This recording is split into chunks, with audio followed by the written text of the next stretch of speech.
Kerajaan Islam di Indonesia. Yang pertama, Kerajaan Islam di Sumatera. Kerajaan Aceh Darussalam. Kerajaan ini merupakan kelanjutan dari Kerajaan Lamuri oleh Muzaffar pada 1465 sampai 1497. Didirikan abad ke-15 Masehi. Raja pertamanya adalah Ali Mughayat Shah. Wilayah kekuasaannya dari Pudi sampai Sumatera Timur. Puncak kejayaannya saat masa kepemimpinan Sultan Iskandar Muda 1607 sampai 1636 Masehi.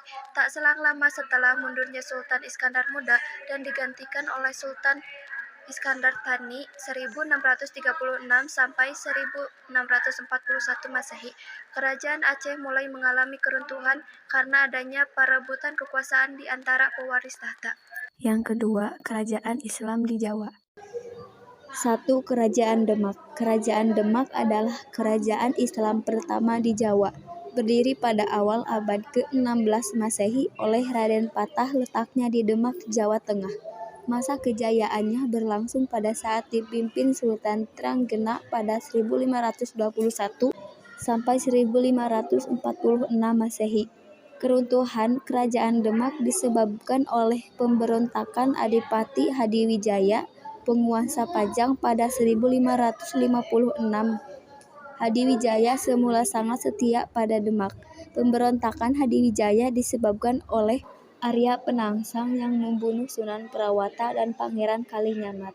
Pemberontakan inilah yang menyebabkan runtuhnya Kerajaan Demak menjadi Pajal atau wilayah kekuasaan Kesultanan Pajang. 3. Kerajaan Pajang. Berdiri pada tahun 1568 dan runtuh pada tahun 1587. Pendirinya adalah Sultan Hadiwijaya atau dikenal juga sebagai Jaka Tingkir. Sultan Hadiwijaya pula yang berhasil mengantarkan Pajang ke puncak kejayaan. Pajang merupakan kerajaan bercorak Islam pertama di Jawa yang letaknya berada di pedalaman. Karena itu, kerajaan ini bersifat agraris dan mengandalkan pertanian sebagai tulang punggung perekonomian. Setelah 21 tahun berdiri, Kesultanan Pajang mengalami kemunduran dan akhirnya dijadikan negeri bawahan Mataram. 3. Kerajaan Mataram Islam. Senopati berkuasa sampai tahun 1601 Masehi. Sepeninggalannya, ia digantikan oleh putranya. Sedaing Krapyak digantikan oleh putranya Sultan Agung 1613 Masehi sampai 1646 Masehi. Pada masa pemerintahan Sultan Agung, kontak bersenjata antara Kerajaan Islam Mataram dengan VOC mulai terjadi. Pada tahun 1646 Masehi, ia digantikan oleh putranya, yaitu Amangkurat I. Pada masa terjadi perang saudara dengan Pangeran Alit yang mendapat dukungan dari para ulama.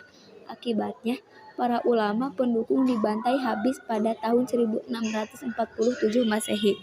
Pemberontakan itulah kemudian diteruskan oleh Raden Kajoran pada tahun 1677 Masehi dan 1678 Masehi.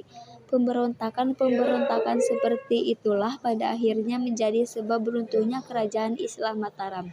Namun demikian, Kerajaan Islam Mataram banyak memberikan kontribusi terhadap proses kemerdekaan Negara Kesatuan Republik Indonesia dan masih eksis sampai sekarang di daerah istimewa Yogyakarta di bawah pimpinan Sri Sultan Hamengkubuwono. Kesultanan Cirebon berlokasi di pantai utara Pulau Jawa yang menjadi perbatasan antara wilayah Jawa Tengah dan Jawa Barat.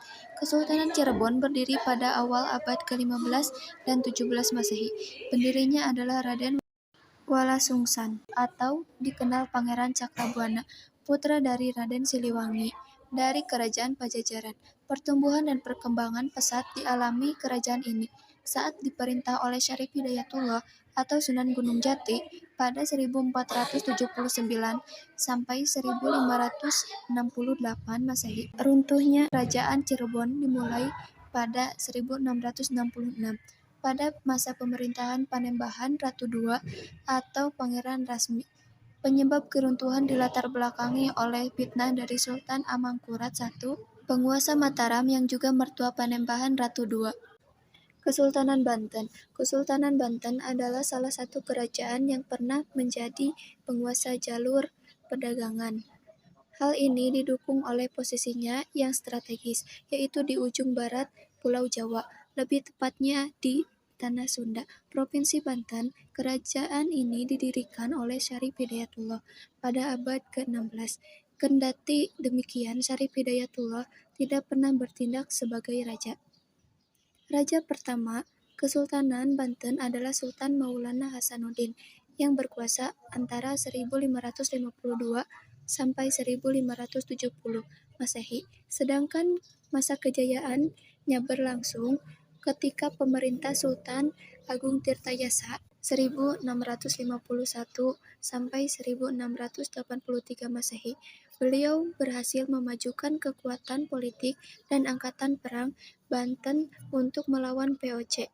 Hal itu pula yang demikian mendorong Belanda melakukan politik adu domba hingga menjadi salah satu penyebab runtuhnya Kesultanan Banten.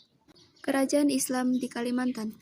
Pada awal abad 16, Islam masuk ke Kalimantan Selatan, yaitu di Kerajaan Daha Banjar, yang waktu itu beragama Hindu.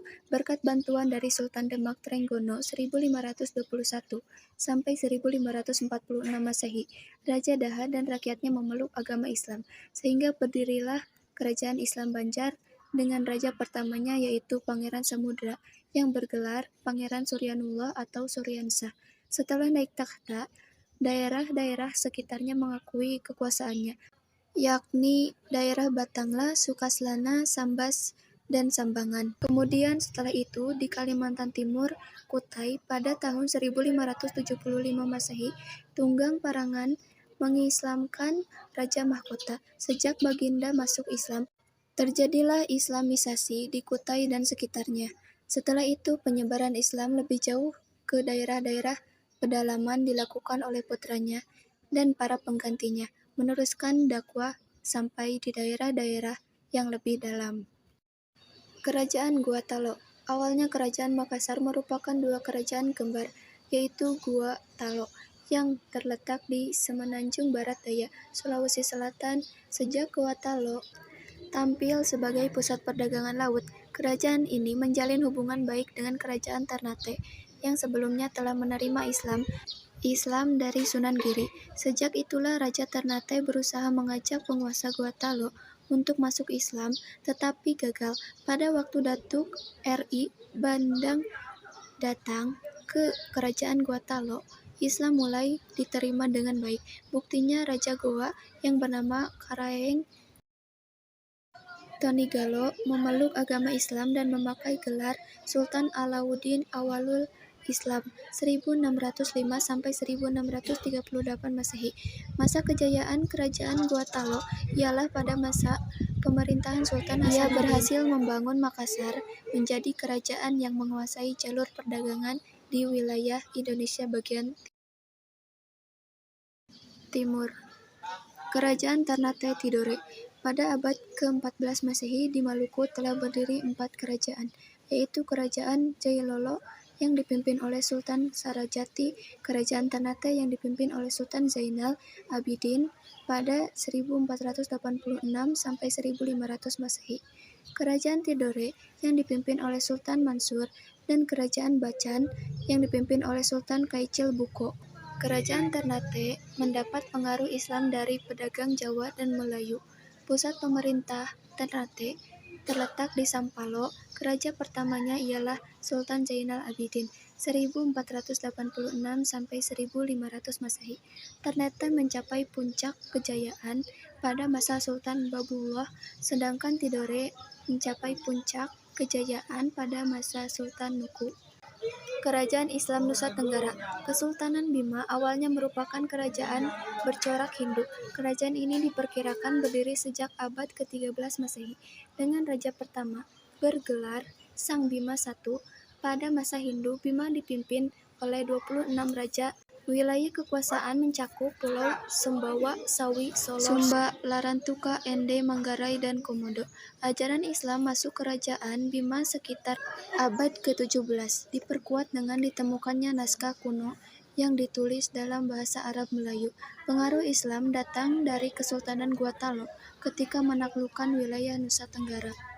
Peranan kerajaan terhadap perkembangan Islam di Indonesia. 1. Raja atau adipati yang memeluk Islam akan diikuti seluruh masyarakat sehingga penyebaran Islam berkembang pesat. Yang kedua, kegiatan politik dan ekonomi kerajaan Islam menjadi sarana dan dakwah. Ketiga, dakwah Islam menjadi motivasi dan spirit kerajaan Islam dalam mengusir penjajahan dari bumi Nusantara. 4. Keberadaan kerajaan Islam memudahkan transaksi perdagangan terutama dengan para pedagang dari kawasan Timur Tengah. Ini disebabkan adanya kesamaan budaya dari kedua pihak sehingga memudahkan dalam menjalin hubungan. Yang kelima, mengubah budaya upeti yang banyak digunakan di zaman kerajaan sebelumnya.